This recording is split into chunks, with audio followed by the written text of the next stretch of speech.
Hey, we're live, man. How's everybody doing? Boy, it is episode number 10. We finally hit double digits here on the Daily Joe podcast. Speaking of which, let's get the intro out of the way. We'll get started. We got a lot to talk about. Be right back. And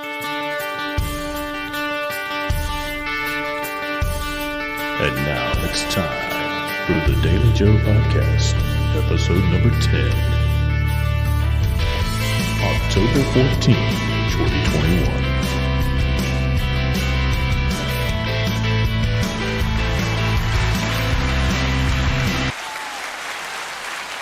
What's going on, everybody? We made it to double digits. Finally. Thank you. Please sit down, take a seat, relax. Yeah. Oh, man. Episode number 10. That's always been my favorite number ever since I was a kid, man. Ain't that something? When I played sports when I was a youngster, I'd always try to get that number. Number 10. Yeah, pretty cool. Let's see. Hey, man, Rhodey, what's going on? How are you doing, sir? He says, hey, Joe, what do you know? Not a whole lot right now. I know it's unseasonably warm outside to be the 14th of October. We were in a nice fall spell there, and man, I don't know. And now you go outside and it's kind of humid. You know, it's like, oh my God, man. Ted Furry says, good morning, good afternoon, wherever you may be, from Apple Valley, California, all the way from the West Coast. Thank you, Ted. I always heard that California has like no humidity, no mosquitoes, nothing like that. Is that right? I used to watch a YouTube channel. This guy his name, I still watch it once in a while, not like I used to, but Adam the Woo. He lives out in California. Well, he did. I don't know if he still has a residence out there. I think now he's living in Florida now. But I remember him saying something that California had always had nice weather, no humidity and all that. So that's just, for me, it's like, man, how would that be? Because I couldn't imagine not having that, because that's all we deal with here. It sucks, man. Jimmy Biter is in the house. Hey, man, Jimmy Biter, what is going on? What? Wait a minute. Hold on. Let's give Jimmy a proper induction here. He says, 2 feet of snow here in the big sky of Montana. What? 2 feet of snow. I don't want to see none of that. I don't want to see no snow. Luckily, here, we might get some snow on a normal basis. Now, this is going to sound crazy. Twice a year in the wintertime, which is, really nothing. But the biggest thing we deal with is black ice. That's the biggest thing we deal with. That's what's so treacherous here, man. And, I almost had a really, really bad accident about, 3 years ago, coming down the road right here by the house. I got off late. I guess it was about 6 in the morning, 6:30 or something like that. In the morning, I was coming down this little countryside road. If you've watched this channel, watch some of my drone videos, you see how out in the country I am. But there's this little 2-lane road that you take. It's kind of a windy road, and it's got trees that cover. So when you're going through, it looks like you're going through just a tunnel of trees. And I was coming down that road one morning, and the closer I got here to the house, the heavier it was snowing. And I was like, oh, my God, because it takes an hour to get home from work, right? And, those signs that say bridge ices before road? And I was in my pickup truck, Big Blue. I hit that bridge. As soon as I hit that thing, I started doing this. And, man, I ain't gonna tell you no lie. I screamed like a little girl. Because when you lose control of your vehicle and you don't know where you're going, because I thought I was going to spin off and then go off the side and go down into the river, you know. It was scary. But black ice, that's what we get here a lot. So the snow is not a big deal. You know, it's just the ice for whatever reason. I was asking Ted about the weather in California. He says that we've been getting cold weather dropping into the 30s at night. What? I guess that depends on what part of California you're at. You on the northern part, maybe? I don't know. Oh, we got Dave Randall's, man. Dave Randall's in the house. Dave Randall.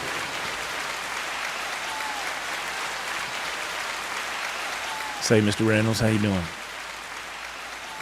Thank you for stopping in, saying hello. Really appreciate it. But yeah, when I spun out over there early that one morning, and then there's like a little incline after you cross that bridge, like a little incline. It's not real steep, man. I couldn't. And my truck doesn't have positive traction, where both wheels spin on the rear. It's only one, so you're fishtailing, you know. And I about never got up that little incline. The smallest incline with ice or whatever on it can feel like you're trying to climb, you know, something really, really steep. I finally got here. I didn't even try to pull in the driveways. I knew it would. We got ditch lines on either side of the driveway. I said, I'm not even going to fool with that. So I just pulled in the yard. You know, that's of course before we had a fence. And I got out of that truck, man. I got out of that truck and I was like, I was scared, man. And my wife and my stepdaughter were standing outside. They just happened to be up. I don't know. I was like, what the hell are they up so early for? They wanted to know if I was going to make it home all right, I guess. They was outside smoking. I said, give me one of them cigarettes. Man. But, yeah, that was a while back. But anyway, man. Yeah, so it's supposed to get really comfortable here in the next few days, I think. We're going to drop down to the mid to low 40s at night. Cool with me, man. Cool with me. I'll take it. Also, I wanted to talk about this as well, man. I'm going to start... I've already started another playlist on my channel. I just haven't released any of the videos yet. But it's going to be called Classic Tracks, all right? And these are songs that, for me personally, that I just love to play. And I haven't played these songs in quite a while. So it's not nothing that you hear whenever I have a chance to go live and play live on this channel with my backing tracks and the set list here on the MP3 player. These songs aren't in the set list. So these are kind of like some of my, you know, hidden gems, I guess, favorites that I like to play. So a couple of weeks ago, I said, you know what, man? I'm going to start recording some of these songs, make some videos, get them edited, and just start backlogging them on my channel. So I got quite a few right now, so I'm going to start that tomorrow. So if you're interested in that, I'm going to release 2 videos a week. It's going to be called Classic Tracks. And so it's just, you know, it's just something fun to do when I have the time. I just try to do that, you know. Music is a wonderful thing. I always love playing music. Of course, it seems like the older you get, the less time you have to do anything. You know, maybe it's just me. I don't know. Do y'all feel that way? I don't know.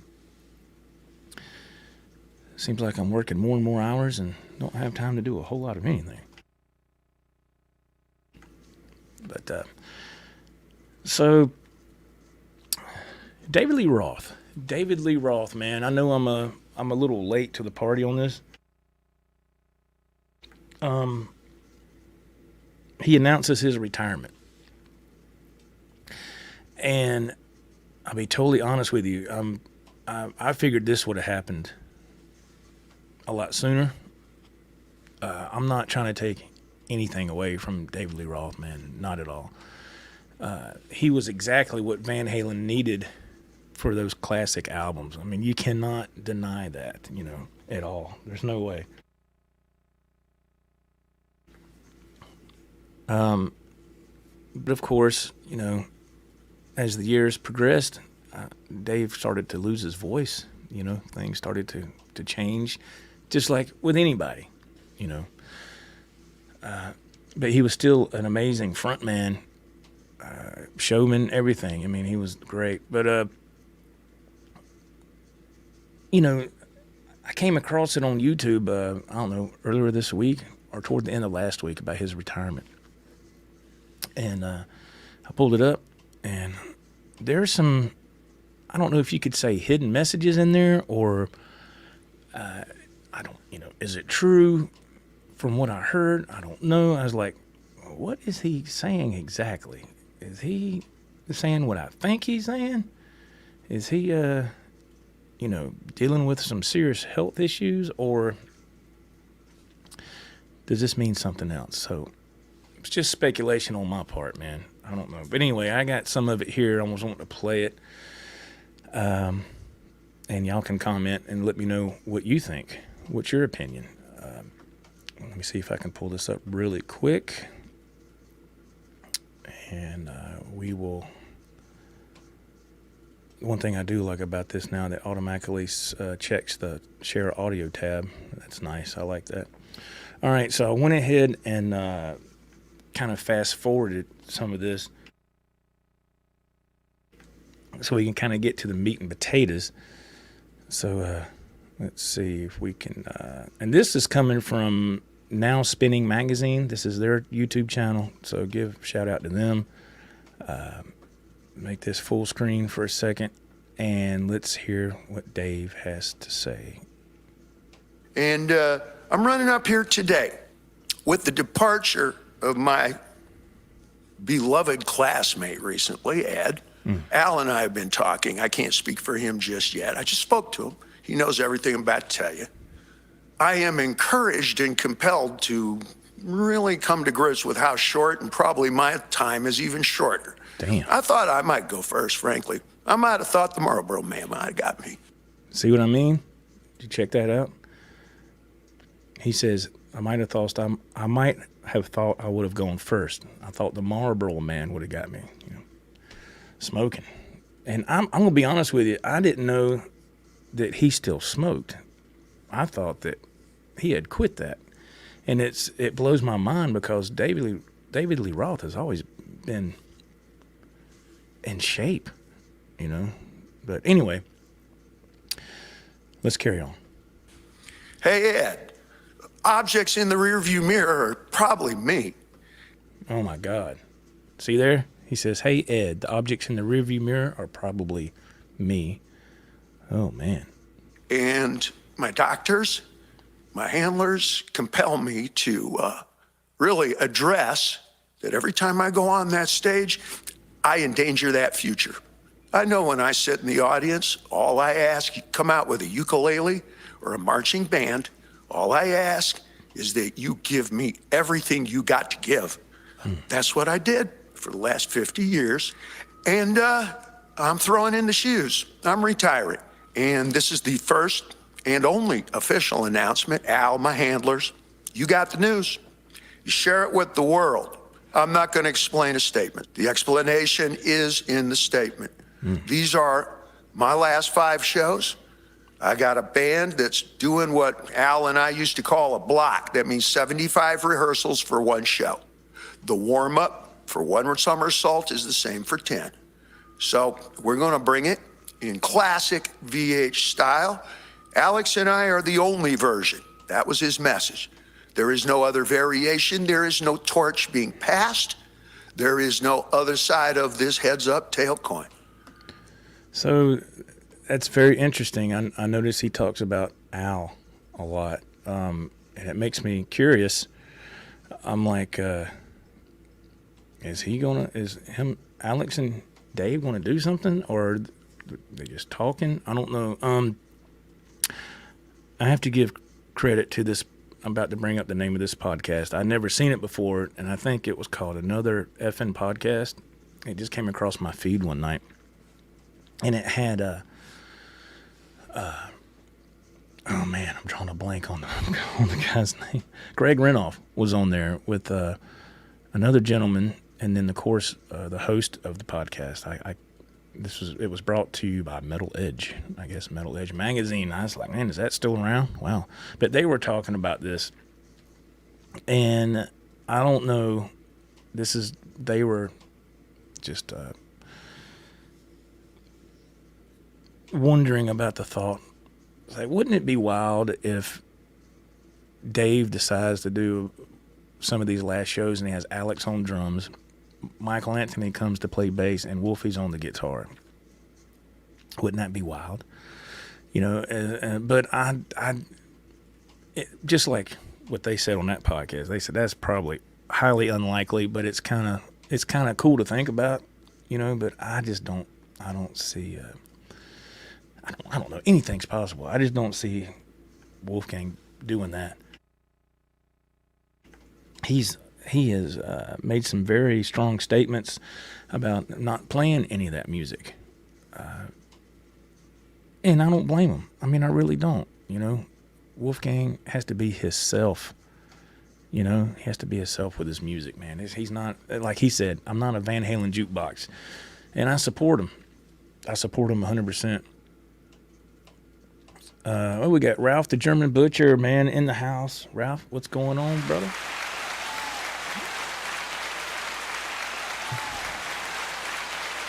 The German Butcher. Hey, man, don't forget to subscribe to the German Butcher if you haven't already. He's been on YouTube a little bit, not real long. We're trying to build up his channel. He, of course, is the other half of the Joe and Ralph Show. And I know we've been on hiatus for a while, but like I said, schedules, they're conflicting sometimes. So we will do it when we can. We are going to do some more shows. It's just a matter of lining them up, so don't give up on us. Anyway, Ralph says, it sounds like Alex is going to continue with Dave. Yeah, that's, I don't know. It's something to think about, you know. It's something to think about. I don't know if anything's going to happen or not. I mean, in Dave fashion, I would imagine he would go out with a huge bang. I mean, that's just, this is it. This is the last hurrah. So, I don't know. It's interesting to think about. Ralph says, the pressure of the guitar player would be ridiculous, man. God. Whew. And I'm going to tell you this. Again, this is just, I'm just being hypothetical, just daydreaming here. But, you know, who would be great in that spot? Satchel from Steel Panther. Because he was, him and Michael Starr was in a Van Halen tribute band years ago, and they can nail all that stuff. Now, again, would that be likely to happen? I don't think so. Ted makes a statement. He says, I don't think he will retire. The artists come in and out of retirement all the time. Example, the Scorpions, Motley Crue, Money Talks. I think that, well, that's true, Ted. I mean, that's true. I feel, and y'all feel free to put your comments in here. This is, you know, put your opinions in. For me personally, I think Dave is having to retire against his wishes, you know what I mean? Because of his health, I'm assuming, like, again, I can't back anything up, but I'm assuming that because of health reasons, he's having to hang it up. And those guys partied a lot back in the day, man. But I don't know. It's sad. I just don't see how anything could happen without Eddie. I mean, it's like, this is a crazy comparison, but like, I've seen this on, y'all might have seen this too. They actually had Elvis Presley's backup band from the 70s on stage, and they had like a screen in the background with him singing, and I guess they removed all the music and it was just the vocal track. So they tried to make it like he was here jamming with his band, and that was just, I don't know. I thought that was kind of strange. I don't know. I just thought that was strange. Charlie S. is in the house. Hey, Charlie, what's going on, man? Charlie S. Thank you, Charlie, for hopping in, man. I really appreciate it. So yeah, that was just kind of strange. I mean, I don't look, man. I think they done that with Dio. Didn't they do that, like a hologram or something? And his band was playing, and there was like a hologram on the stage of Ronnie James Dio, and people went to the show. And I don't know. Just me personally, just my personal opinion, I think people should just leave well enough alone. You know, as bad as you want that artist back. You know what I mean? As bad as you would want Elvis back, or Eddie Van Halen, or Ronnie James Dio, or I don't know, Frank Sinatra, or whatever. I mean, it just does. It's not going to be real. It's fabricated. You know. Let's see. Ralph's got a statement. Ralph says, "How old is Dave? He was the oldest among the Van Halens, wasn't he?" I think so. Man. I'm not sure his exact age. We can find out. That's what Google's for, right? Let's find out how old David Lee Roth is. I'm going to guess, let's see, because Sammy Hagar his birthday, let's see. Sammy Hagar's birthday was yesterday, and he just turned 74. So I'm going to say Dave's probably around the same age. You know, I don't know. I haven't really never looked that up. Let's see. Let's see what Google has to say.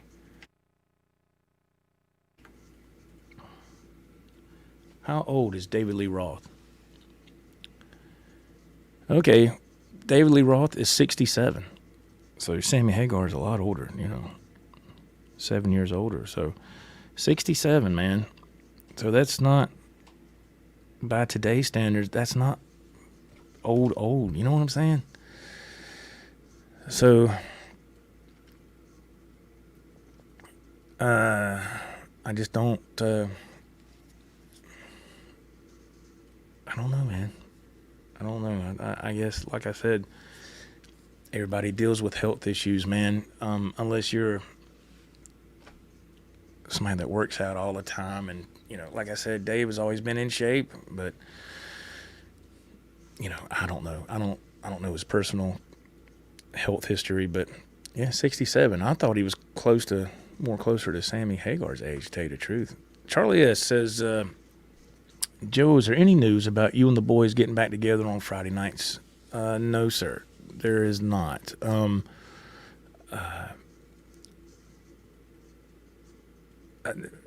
As far as Stafford's channel, I know he has a second channel, which I didn't know until this past weekend. It's called Stafford's Homestead, I think. So go check that channel out. He's doing stuff with his family and making videos. I think he's trying to release videos once a week, which is cool. He's doing something with his girls and his family, and it's a great way to document what you're doing with your family. As far as doing a show like we used to do, I don't. We might do one, just one here and there or something, but as of right now, there are no plans to do anything of that nature. I'm lucky to do this right here and right now, this little rinky-dink podcast, So, and then the Joe and Ralph show. We haven't done that in a while. So there's plenty of stuff that I would like to do. I just don't have the time to do it. And you have to keep this in mind too, Charlie. I mean, you've been subscribed to this channel for a while, and this channel ain't no big channel. It's like I said, it's a small channel. I went live many, many, many times, you know, over the course of the life of this channel. And, you know, after you do that so much,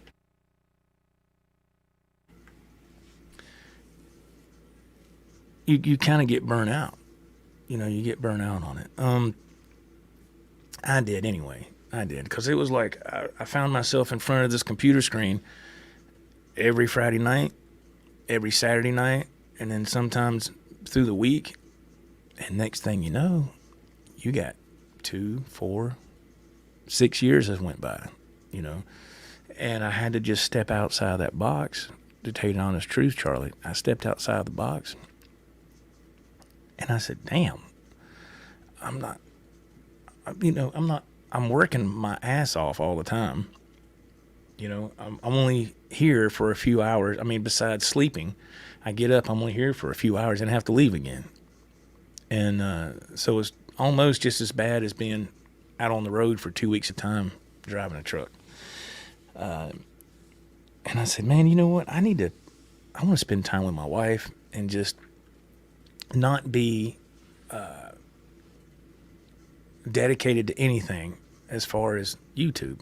You know, I wanted to, if I want to, you know, sit around and watch movies with my wife on Friday or Saturday, I can do that. I just didn't want to be committed anymore to anything, because when you, I mean, it's always been, and this is just with anything, any live kind of deal I would do. I'm not pinpointing anything on Stafford's Music Studio. Oh, that's a great channel, and I'm very honored that he asked if I would join. You know, him and R2. Those are, like I said before, those are two of the greatest guys you'll meet on here in this little small part of this community. They're great guys. And it was just, you know, I was like, wow, man, I need to step back and just take a breath and do some stuff besides being on here all the time.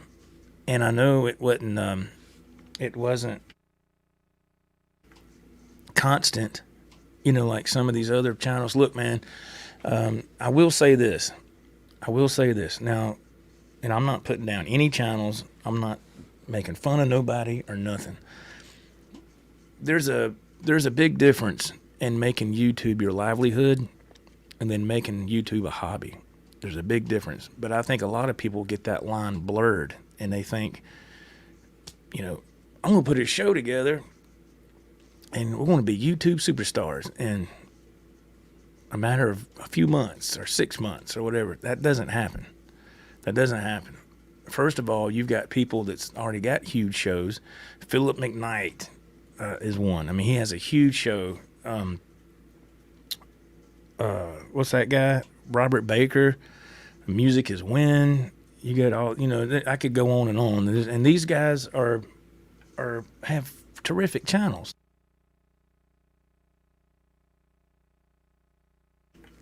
But at the end of the day, they're on top of the mountain. And you're trying to climb them if you're wanting to make YouTube your livelihood. Okay? But then you get people like me that just entertained the thought for a brief moment. I said, you know what? I'll do this YouTube stuff. It'll be fun. And I always enjoyed it. But I always kept it in the back of my mind. Hey, man, this is for fun. You know. And then over time, I started buying equipment. I started getting more cameras, lights. I started to experiment with green screen. Where's it at? Right there.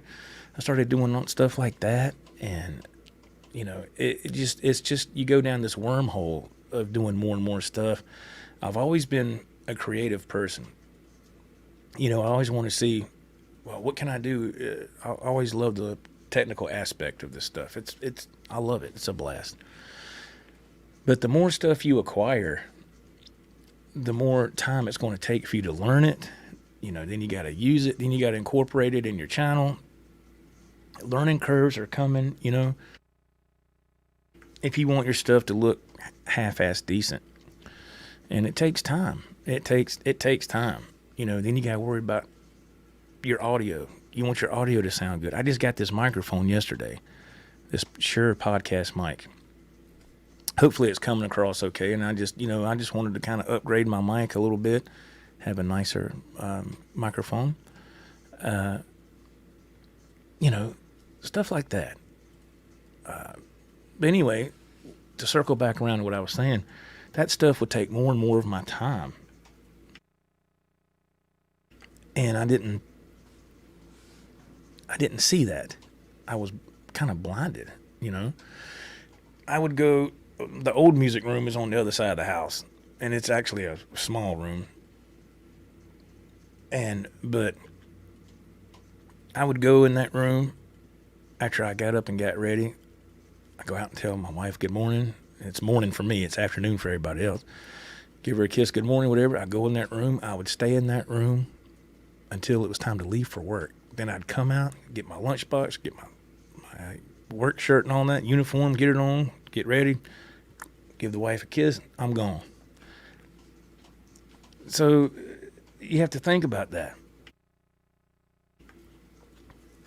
You know, you're really, because if you want YouTube to be something to be successful, something's getting sacrificed somewhere, whether it be with your wife, your kids, whatever, you know. And if you work full time like I do, it's impossible. There's not enough hours in the day, you know. But I tried, you know. And then you start seeing these other channels in this community, and they start having their little shows, and it's all well and good. But sometimes I wonder, I'm like, dude, are they doing this for fun, or are they trying to make something out of it? I don't know. You know, that's up to them. And then you try to post stuff on Facebook. You try to share your stream or put a video on Facebook. You get maybe 2 likes. It's like, you know, it's like, I started to feel, for me personally, I was like, I'm just wasting my time, you know, because we live in a video era now. People don't click on YouTube to just hear something. I mean, if you're busy working or cutting the grass, I do that a lot. When I'm cutting the grass, I got my shirt on, got a work shirt, I got a pocket, put my phone in there, get my wireless earbuds, and I go to Joe and Ralph Jams, the playlist. Check it out, by the way. I hit start with video number 1, and you know, I cut the video off so I have the background audio. And I listen to that while I'm cutting grass. Perfect example of that. Anyway, so, and it just seems like, it's like the only thing that'll garner any attention is something negative. You know, that's what that's just the way things are, and it's hard for me to accept that. So I had to just step back, and I was like, man, you know, what am I doing this for? Why am I spending so much time trying to go live? You know, it's just it's fun every once in a while. That's why I really kind of slowed down on this channel a lot, because it's like, damn, man, I could pre-record videos, and you can set those up to be released at a certain date and time. You know, going live has always been fun. I've always enjoyed it. I still enjoy it now. But, you know, and doing a show by yourself, that takes more than what people think. You know, you got to be able to have a conversation and talk. And we both know I could do that, man. I mean, shit. Crazy. So that's why I just kind of, you know, I step back a lot with doing live shows and everything. And like I said, Dave Stafford and I, we're cool, man. R2 and I, we're cool. We're still great friends. Dave understood, you know, but he's still doing videos. He's got a second channel. Check it out, Stafford's Homestead. It's great. I mean, his video, I was impressed because it takes a lot to do that stuff, man, to get it edited and put together and some background music. And, I mean, it takes time. Let's look at some of the chat here real quick. Charlie S. says, I hear you, Joe, but we do miss the shenanigans. Yeah, like I said, it was always fun. Always had a great time. But like I said, when I would get done with this, for my time zone, we'd get finished. It'd be like 2:30 in the morning. Well, my wife's been asleep for hours, and I don't see her hardly through the week as it is. So, you have to think about stuff like that, man, or I do. I said, man, wow, I need to kind of chill because, again, YouTube for me is just a hobby. I'm not making anything off here. So I've been on YouTube a long time, and the channel just really hasn't never really went anywhere, which is okay. I accept that, like I said, and I've seen other channels of people going on for years, man, and they're still kind of, they went up a little bit, but they're still kind of floundering. They're not, so I don't know, man. I just, I started to put more energy in like cutting some grass, getting some yards, getting some lawn equipment, doing something physical, getting out there and getting stuff cut, looking nice, and I get a lot of enjoyment out of that, Ted says, at the end of the day, it's all about friends and family. Everything else can come and go. YouTube, money, guitars, health, etc. Ted, that's right, man. You're exactly right. Ralph the German Butcher says, you always have given anything you try 100%. Thank you, man. I appreciate that. It was very kind of you. This old stoner is in the house. Oh, man. What's up, stoner?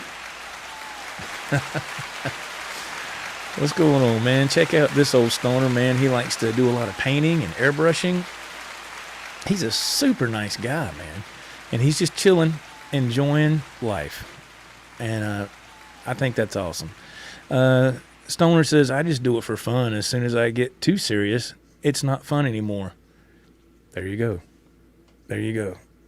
If something feels like you have to do it, even if you don't mean for that to feel like that, then it's not any fun anymore. It's kind of like, something has to change, right? Six String Brian, hey, man, haven't seen you in a while. Thank you for saying hello. He says, true that, Joe. True that. Six String Brian, he posts some beautiful pictures on Facebook out in the country where he is. It's very, very gorgeous country out there, man. That's what I love about living out in the country myself, man. It's just beautiful. I do not miss the city. Ralph and I, we grew up in Charlotte, North Carolina. We, known each other since 5th grade, and I don't, the old neighborhood was fun when we grew up, but, now that neighborhood is run down and crusty, and it's probably starting to be a bad part of town now, just like anybody else's old neighborhood when they were young. Rhodey's Jam Cave. I agree, this old stoner. I don't worry about the likes, views, or subs. It's more for me. That's nothing wrong with that, man. I totally agree, Rhodey. I mean, don't get me wrong. I think that YouTube is a fascinating way to document your life, your history, whether it be music, family, or, if you're in business for yourself. It's a great way to go back and watch your progress on whatever it is you're wanting to do, or even if it's just for fun, because when I was a kid, sometimes I would keep a diary, when I was in like junior high school. I keep a diary for maybe, I don't know, a couple of months, and then I get tired of writing entries down, and I would just I'd put it up somewhere in my room. I'd come back across it like a year later, and I was like, man, and I'd go through it, and I was like, wow, I don't even remember that, you know.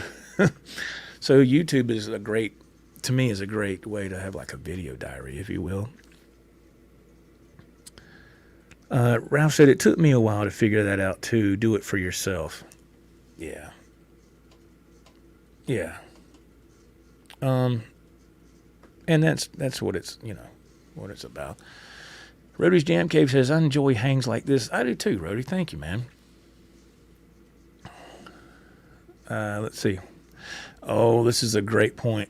Ralph says, on big channels, you get lost in the shuffle because the chat jumps too quick. Yeah, I mean, look, if you got a big channel and that chat's going, you know, it's just, or, you know, like that, it's like, damn, what's the point? You know, I think that's too big for your britches, if you will. That's a Southern saying, you know, somebody's too big for their britches. They just, I mean, they're successful, and that's great. But how long is that success going to last? I mean, I don't know. I mean, with this stuff, I mean, I don't wish nobody anything bad at all. You know, if you're successful on YouTube, hey man, continued success to you. But with stuff like this, man, it could change like that, and then you're like, uh-oh. So I don't know. I just wonder, like, man, what would they do if their channel just something happened, or somebody hacked into their channel and deleted it, or everything just vanished? I mean, what would they do? That's their livelihood, you know. I don't know. This old stoner, he says, smoking from my first harvest. Oh yeah. Yeah. Light 'em up. Woo! Oh yeah. That's right, man. That's right. Stoner says it's a lots of fun as long as you don't get yourself sucked into some pointless drama. Oh yeah. You have to steer clear of that. I mean, there's plenty of things I could say on here to just to say, I wonder why they're doing that, you know. But you know, hey, it's whatever people want to do, it's all good. I'm just speaking from my experience. That's why I've slowed down, you know. Rhodey says he stays away from drama. Yeah, if you're addicted to drama, social media is the right place for you to be. I can tell you right now. Hey, there's Sandra. What's going on, Sandra? What's going on? Sandra P., the metal queen of YouTube.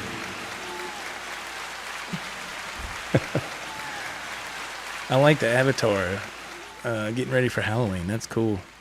My stepdaughter, Halloween is her favorite time of year, man. She just turned 32 years old, and forget Christmas, forget any other holiday. Halloween is it for her. I mean, it's like, I was like, damn, I've never seen anybody that was that infatuated with Halloween. And but it's cool, man. I mean, you know, it's all right. Let's see. Sandra says, oh geez, I'm good, thanks.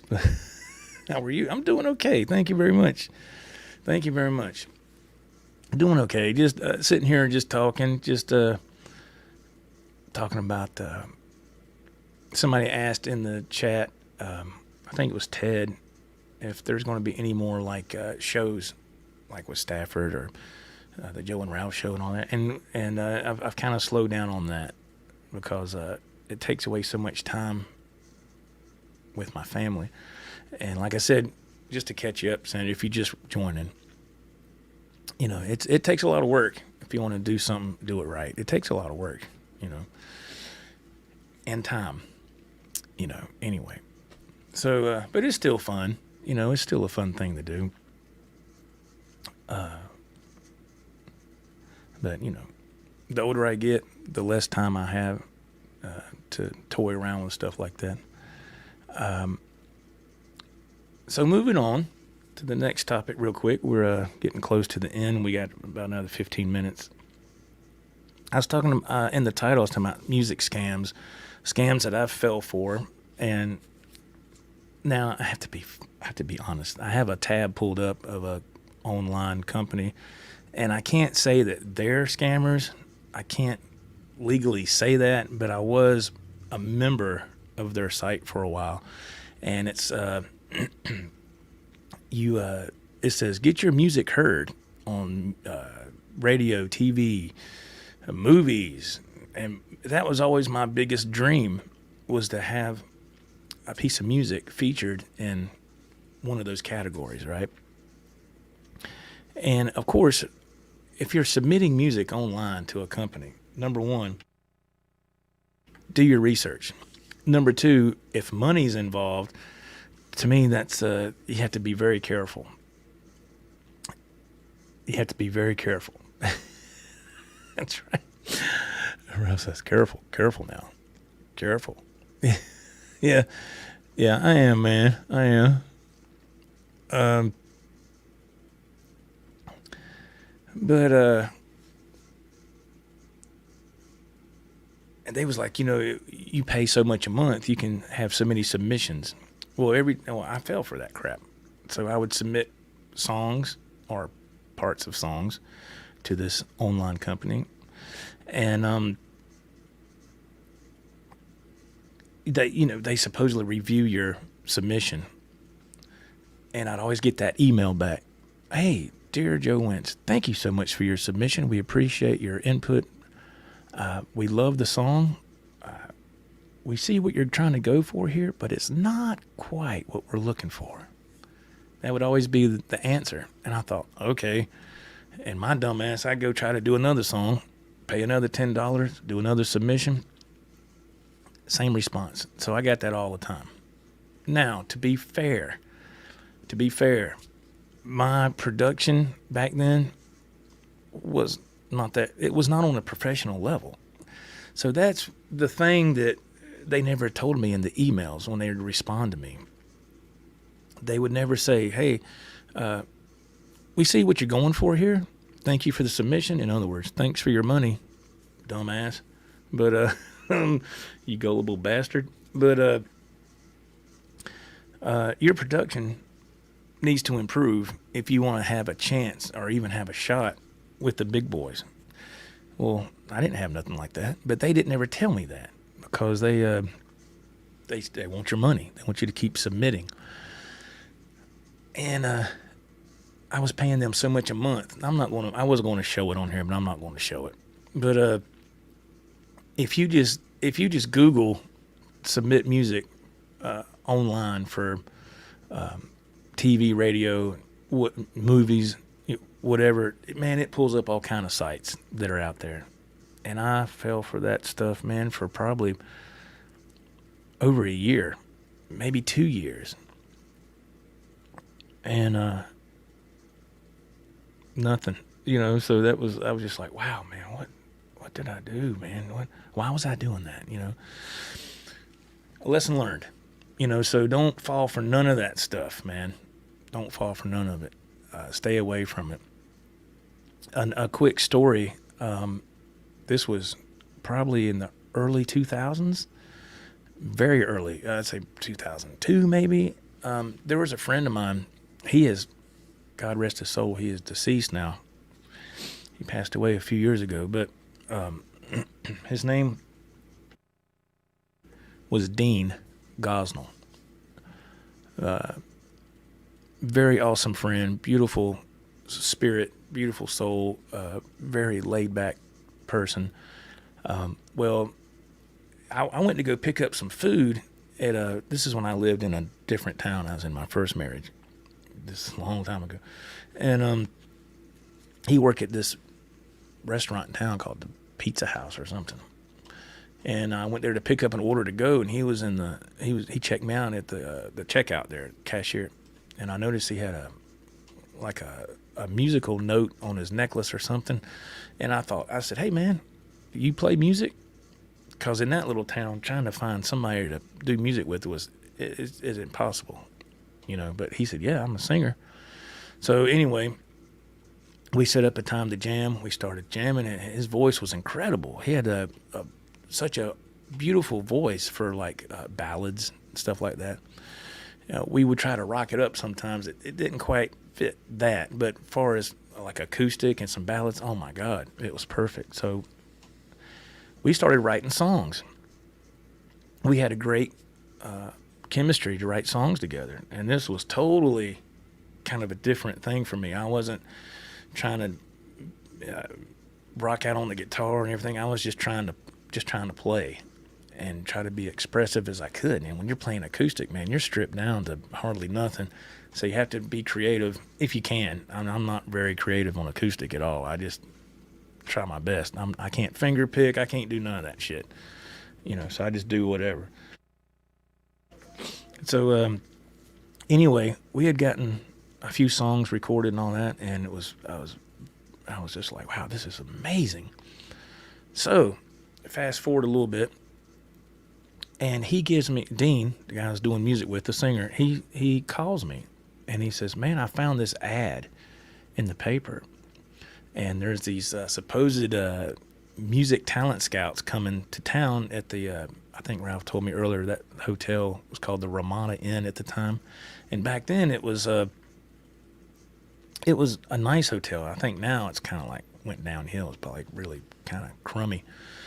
And it's funny because it's really close to the dairy where I have to, when I get my freight out of every day to leave, when I get on the interstate, there's a frontage road right there, and that frontage road, that's where that hotel is right there. So when I go down that on-ramp, I look at that frontage road every day, and it reminds me that's where we went to do that supposed audition. They had like this,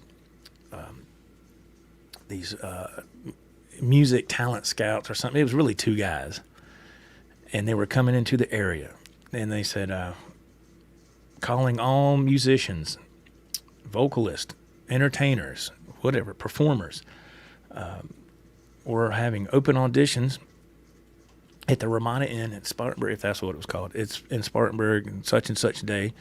And I want to say, now, it's kind of foggy, but I want to say it was maybe like $50 a piece per person. And so, of course, for Dean and myself, it was $100. And we went in there as a duo. And we had the song lined up. It wasn't one of our original songs. That's what I always kind of was confused about. He didn't want to do one of the originals. He wanted to do like this gospel song. He wanted to cover this gospel song. I can't remember what it was. And I was like, okay. Because anything he would sing, it didn't matter. He could sing Mary Had a Little Lamb, and it was phenomenal, you know. So I said, okay, cool. We'll do the gospel one, you know. And we had the arrangement set up where it sounded nice, you know. So we go there, and these 2 or 3 music talent scout gentlemen, they have the what's it called, the banquet room or whatever, you know, reserved. And you go in there and the guy's taking your money, and he gives you like this ticket showing that you paid your money, and everybody gets in there.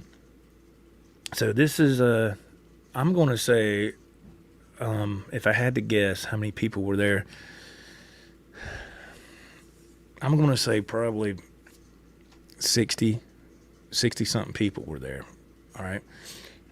And not all of those were there to audition. Some were there to support, you know, their friends or whatever. And some were duos like us, like Dean and myself. So we paid our money, we went in there, and we sat down, and they kind of told, okay, you go up, and okay, yeah, and everybody, they had a PA system set up and all this stuff. And the guys were kind of dressed kind of snazzy, you know, nice black shirts, had a gold necklace, he had a gold watch. And I thought, man, they're just wanting to give the look of success. You know, this is what you could have, you know, if we decide that you make the cut or whatever. So we get up there and we do our thing, and And we get done, everybody claps and all that stuff, which they clap for everybody that did their little performance. And we get done, we go back to our seats, and then the rest of the people, whatever they perform, we get done. Well, they say, okay, everybody, thank you all for coming. We have your information. If we would like to contact you further, we will do so. And but they had this one girl that she sang, like with some a karaoke track. I can't remember what it was. And they wanted to talk to her after everybody left. So if something came from that, I don't know. But something, you know how you get that gut feeling like, man, this is a scam, you know? And I kind of felt that going in. I didn't kind of feel it. I did. And I remember telling Dean, I said, Dean, I don't know, man, this is a money grab. This is a scam, man. He goes, yeah, but you never know. Let's at least try it. It's, you know, it's $50 a piece. What's $50? Okay. He talked me into it. So we did it. Nothing happened, but we did it. And, you know, that was something that you don't really see anymore, since now the internet, like I just talked about earlier, internet does all that. And so I wondered how much money they made that day from people that were gullible enough, like myself, to pay that money to go in there and perform, you know, a musical number. But it's, you know, I don't know, it's just a crazy story. But yeah, that was so long ago, nothing came of it, but we tried. This old stoner, he says, I used to submit cartoons to magazines and syndicates and had a collection of rejection letters. Didn't cost to submit though. Yeah, that's always been the red flag, right? You know, pay this amount of money and we'll review your stuff. And like I said, I did that for so long, thinking that something would come of it, and it never did. It never did. You know, you live and learn, right? You live and learn. Ted says, growing up in Washington State back in the 80s and 90s, the local rock radio station would hold events at a restaurant for guitar playing competitions, similar to the movie Crossroads. Oh, okay. And the cutting head duel? Yeah. Excuse me. Yeah. Or the head cutting duel. Yeah, that was awesome. I remember when I saw that first time on I guess it was on cable or something years ago, and I was like, who is that dude? Because I didn't know who Steve Vai was. You know, I didn't know who that was. I was like, that dude looks evil, but he can play his ass off. That was Jack Butler. Jack Butler. I still got that. I got that. I bought that movie a couple times on DVD format. First it was VHS, and then DVD, and now I have it on digital, you know. But anyway, a lot of fun. Well, that's going to wrap it up for today, folks. Man, it's been, what a quick hour. Man, that goes by so fast. I want to thank everybody for being here. Thank you so much for participating in the chat, listening to me babble about my stories and all that stuff. And I hope to see you again. Don't forget, classic tracks start tomorrow. I'll be putting 2 of those out a week for, you know, it'd probably be like a month. Something like that. It should be a month's worth of content. Something like that. Look in the links below if you want any merch. Ralph and Joe merch we got right here. Check out my latest single, Returning Home. That's there. And social media, all that cool stuff. Anyway, until next time, this is Joe for the Daily Joe Podcast. Thank you for being here, and God bless. We'll see you next time. Bye-bye. She came in and said,